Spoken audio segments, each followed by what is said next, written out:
தமிழ்நாட்டில் கிட்டத்தட்ட 70,000 கிலோமீட்டர் மட்டுமல்ல, அனைத்து நேஷனல் ஹைவேஸ், ஸ்டேட் ஹைவேஸ் எல்லா ரோட்லயும் கேமராக்கள் பொருத்தப்பட்டு நம்மளுடைய உயிர் சாலைகள்ல, ரோட்ல வண்டி ஓட்டுனதுக்காகவே நடந்து போறவங்க, பைக்ல போறவங்க நிறைய பேர் இறந்துட்டே இருக்காங்க. ஒரு உயிர் கூட போகாம வரக்கூடிய காலங்களில் கடுமையான செய்தி. கேரளால சக்சஸ் ஆயிருக்கு, 5% 7% டிக்ரீஸ் ஆயிருக்கு, இறப்புகள் டிக்ரீஸ் ஆயிருக்கு. நம்மளோட எடுத்த லேட்டஸ்ட் சர்வே இதுதான். கடைசி 90 நாட்கள்ல நாங்க அனலைஸ் பண்ணிட்டு இருந்தோம் இந்த டிபார்ட்மெண்ட்ல. வேகத்தை கட்டுப்படுத்துறதுக்கான முயற்சி எடுக்கணும். கண்டிப்பா மக்களாகிய நாங்கள் வரவேற்கிறோம். போக்குவரத்து துறை ரொம்ப விதிமீறல் தான், அளவுக்கு அதிகமான விதிமீறல் தான். அவங்க அமுல்படுத்துறாங்கன்னாக்கா இவங்களுடைய சூழ்நிலையை அமுல்படுத்துவாங்க. இது உண்மையிலே வரவேற்கத்தக்கது தாங்க. ஆனா என்னன்னா, கேரளாவை மாதிரியே இங்க இருக்கிற அரசு அலுவலர்களும் அரசியல்வாதிகளும் இதை பின்பற்றாங்களா? தமிழக நெடுஞ்சாலையில் அதிகமான விபத்துகள் தொடர்ந்து வருஷத்துக்கு வருஷம் அதிகமாயிட்டு தான் இருக்குது.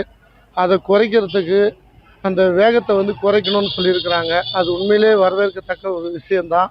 ஏன்னா இப்போ ஹைவேஸில் போகும்போது பார்த்தீங்களா, நேஷ்னல் ஹைவேஸில் எல்லாம் ஒரு 200 ஸ்பீடு வேகத்துக்கெல்லாம் டூ வீலர்லேயே போகிறாங்க. அதனால் விபத்துகள் போயிட்டு நம்ம பகுதியிலே இப்போ திருப்பத்தூர் மாவட்டம் வாணியம்படி சேட்டம்னூர் ரவுண்டானா பகுதியில் பார்த்தீங்களா, அதிகமாக அந்த வாகனத்தில் அவங்களே நேரடியாக விட்டுட்டு விபத்து ஏற்படக்கூடிய சூழ்நிலை நம்ம பல பார்த்துருக்குறோம். அதே மாதிரி இந்த பஸ்ஸுங்கெல்லாம் பார்த்தீங்கன்னா பல ஆக்சிடென்ட் ஆகிருக்கு.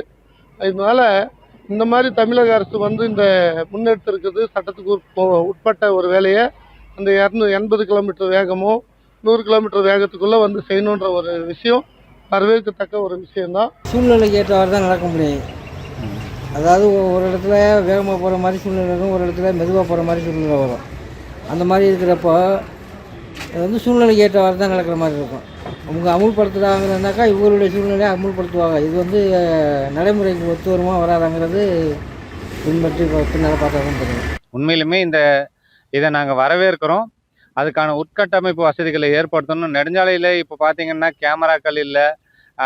யார் ஹைஸ்பீடில் போனாலும் ஒரு விபத்தை ஏற்படுத்திட்டு போனாலும் அடையாளம் தெரியாத வாகனம் தான் இடிச்சிச்சின்ற கேஸை க்ளோஸ் பண்ணிட்டு இருக்கிறாங்க. முதல்ல அந்த வாகனங்களை கண்காணிக்கணும்.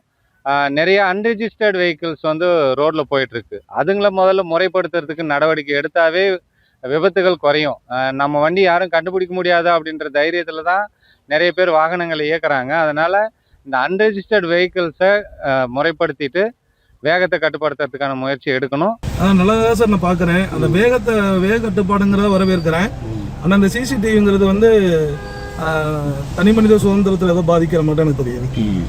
உண்மையாவே அரசாங்கத்தோட நோக்கம் மக்களின் உயிர்களை பாதுகாக்கணும் அப்படின்றதுக்காக இந்த திட்டத்தை எடுத்துட்டு வராங்கன்னா உண்மையாக பாராட்ட வேண்டிய ஒரு விஷயம்தான். ஏன்னா நம்மளே பார்க்குறோம், ஏகப்பட்ட விபத்துகள் தொடர்ச்சியாக நடக்குது. எத்தனையோ உயிர்கள் அனாமத்தா போகுது. இதெல்லாம் தடுக்கிறதுக்காக கடுமையான சட்டங்களை எடுத்துட்டு வரணும். ஸ்டேட் ஹைவேல 80 கிலோமீட்டர் போற மாதிரி சட்டம் எடுத்துட்டு வந்திருக்காங்கன்னு சொல்றாங்க. அந்த மாதிரி சட்டம் வந்தா நல்லதுதான். நம்ம தமிழ்நாடு பொறுத்த வரைக்கும் பார்த்தீங்கன்னா போக்குவரத்து துறை ரொம்ப விதிமீறல் தான், அளவுக்கு அதிகமான விதிமீறல் தான். நானும் ஒரு 20 வருஷமா மேலை நாடுகளில், வளைகுடா நாடுகளில் இருந்திருக்கிறேன். அங்கெல்லாம் போக்குவரத்து விதிமீறலை ஒருத்தனாலும் மீற முடியாது. புரியுதுங்களா? அந்த நாட்டுக்காரனை கூட அந்த அடிப்படைக்கு கட்டுப்பட்டு தான் போகணும். ஒரு ஸ்கூல் பஸ் போகுதுன்னு சொன்னோம்னா எமர்ஜென்சி ஆம்புலன்ஸும் கிராஸ் பண்ண முடியாது, எமர்ஜென்சி போலீஸ்காரனும் கிராஸ் பண்ண முடியாது. அந்த அளவுக்கு சட்டம் கடுமையாக வச்சிருக்கான்.